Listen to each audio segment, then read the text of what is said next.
लोकसभा निवडणुकीत महायुतीला कांद्यानं मोठा झटका दिला आणि अक्षरशः रडवलं असं म्हटलं तरी चुकीचं होणार नाही। कांद्याला भाव न मिळाल्याने शेतकऱ्यांमध्ये निर्माण झालेल्या नाराजीचा फटका महायुतीच्या उमेदवारांना बसला आणि अनेक ठिकाणी त्यांना पराभवाला सामोरं जावं लागलं। आता विधानसभा निवडणुकीच्या पार्श्वभूमीवर सोयाबीन उत्पादकांचा रोष महायुती सरकारला महागात पडण्याची शक्यता वर्तवली जात होती। पण केंद्र सरकारने सोयाबीनच्या खरेदीचा निर्णय घेतलेला आहे। राज्यात 90 दिवस सोयाबीनची खरेदी करण्याची परवानगी केंद्र सरकारने दिली आहे। याचा लाभ सोयाबीन उत्पादक शेतकऱ्यांना होईल। मराठवाड्यात सोयाबीनचं पीक घेणाऱ्या शेतकऱ्यांची संख्या मोठी आहे। याच मराठवाड्यात लोकसभेला महायुतीला केवळ एक जागा जिंकता आली।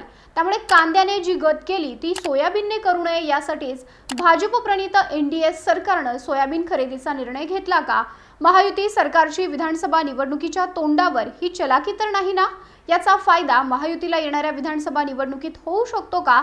हेच आपण या व्हिडिओतून जाणून घेणार आहोत। नमस्कार, मी Madhuri Kumkar, for the people news मध्ये आपलं स्वागत। व्हिडिओला सुरुवात करण्यापूर्वी आपण चॅनलला सबस्क्राइब करा, लाईक व फॉलो जरूर करा। महाराष्ट्रातील लोकसभा निवडणुकीच्या निकालांनी भाजपची झोप उडवली। 2014 आणि 2019 मध्ये घवघवीत यश मिळवणाऱ्या भाजपला पूर्वीच्या जागा राखता आल्या नाहीत। भाजपचे दिग्गज उमेदवार पराभूत झाले, 3 मंत्री पराभूत झाले, पण भाजपला सगळ्यात जास्त फटका बसला तो मराठवाड्यात। मराठवाड्यातील काही मतदारसंघ भाजपचे बालेकिल्ले म्हणून ओळखले जात होते, पण यावेळच्या लोकसभा निवडणुकीत त्या बालेकिल्ल्यांना सुरुंग लागला। जालना, बीड, लातूर, नांदेड या मतदारसंघातही भाजपला विजय मिळवता आला नाही। जालन्यातून रावसाहेब दानवे, बीडमधून पंकजा मुंडे भाजपच्या या दिग्गज नेत्यांचा पराभव झाला, तर नांदेडमधून प्रतापराव चिखलीकरांचा, लातूरमधून सुधाकर शृंगारेंचा, धाराशिवमधून अजित पवारांच्या राष्ट्रवादीच्या अर्चना पाटील यांचा, परभणीतून रासपच्या महादेव जानकरांचा, हिंगोलीतून शिंदेसेनेच्या बाबूराव कदम कोहळीकरांचा पराभव झाला। केवळ छत्रपती संभाजीनगरची जागा शिंदेसेनेच्या संदीपान भुमरेंनी जिंकली।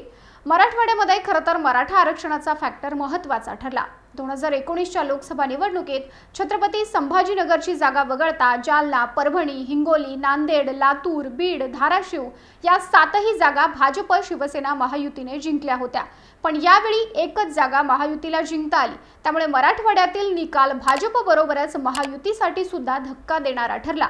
आता विधानसभा निवडणुकीत असं काही घडू नये यासाठी महायुतीकडून विशेष काळजी घेतली जात असल्याचं दिसून येतंय। त्याचाच भाग म्हणून केंद्र सरकारने 4,892 रुपये प्रति क्विंटल दराने सोयाबीनची खरेदी करण्याचा निर्णय घेतला। राज्यामध्ये 90 दिवस सरकारकडून सोयाबीनची खरेदी केली जाईल। सोयाबीन निर्यातीवर सरकार अनुदान देणार आहे। मागील वर्षी सोयाबीनचे भाव पडले, त्यामुळे शेतकऱ्यांचं नुकसान झालं। आता तशी परिस्थिती निर्माण होऊ नये तसंच विधानसभा निवडणूक डोळ्यासमोर ठेवून कृषी मंत्री धनंजय मुंडेंनी केंद्रीय कृषी मंत्री शिवराज सिंग चौहान यांच्याशी चर्चा केली। सोयाबीनच्या बाबतीत निर्णय घेण्याची मागणी मुंडेंनी केली होती। त्यानंतर सोयाबीनची हमी भावाने खरेदी करण्याचा निर्णय केंद्र सरकारने घेतलाय।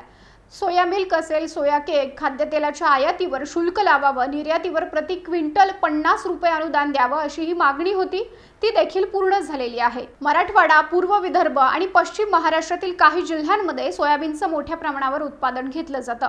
लोकसभा निवडणुकीत उत्तर महाराष्ट्रात महायुतीला कांदा प्रश्नाचा जबरदस्त फटका बसला। नाशिक, दिंडोरी, नंदुरबार, धुळे, अहमदनगर, शिर्डी, शिरूर या भागांत मोठ्या प्रमाणावर कांदा पिकवला जातो। लोकसभा निवडणुकीच्या तोंडावरच कांदा प्रश्न अधिक पेटला होता। सत्ताधाऱ्यांनी कांदा उत्पादक शेतकऱ्यांच्या मागण्यांकडे दुर्लक्ष केल्याने लोकसभा निवडणुकीत शेतकऱ्यांनी आपला रोष मतांद्वारे व्यक्त करत चांगलाच धक्का दिला। त्यामुळे आता विधानसभेला सोयाबीनमुळे फटका बसू नये म्हणून महायुतीचे प्रयत्न सुरू आहेत। आता सोयाबीनच्या खरेदीसाठी जाहीर केलेला हमीभाव हा 2 महिन्यांवर आलेली विधानसभेची निवडणूक डोळ्यासमोर ठेवून तर जाहीर केला नाही ना, अशी जोरदार चर्चा राज्यभरात सुरू आहे। सध्या महाराष्ट्रातील कृषी उत्पन्न बाजार समित्यांमध्ये सोयाबीनला सरासरी 4,200 ते 4,500 रुपये प्रति क्विंटल भाव मिळतोय। त्यामुळे शेतकऱ्यांमध्ये नाराजी आहे। गेल्या आठवड्याच्या तुलनेत या दरात थोडीफार वाढ दिसतेय। गेल्या वर्षी ऑक्टोबरमध्ये सोयाबीनला 4,600 रुपयांपर्यंत दर मिळाले होते। त्यानंतर एक महिना किंमत वाढत ती 5,300 रुपयांपर्यंत पोहोचलेली। त्यानंतर दरात सातत्याने घसरण झाल्याचं पाहायला मिळालेलं आहे। महाराष्ट्रात सोयाबीन लागवडीचे हे सरासरी क्षेत्र 41 लाख हेक्टरहून अधिक आहे। मराठवाड्यातील 8 जिल्ह्यांमध्ये विधानसभेच्या 46 जागा येतात। मराठवाड्यासह पूर्व विदर्भातील अकोला, बुलढाणा, यवतमाळ, वाशिममध्ये सोयाबीनचं उत्पादन घेतलं जातं, तर पश्चिम महाराष्ट्रातील सातारा, सांगली, सोलापुरामध्येही सोयाबीन पिकवला जातो.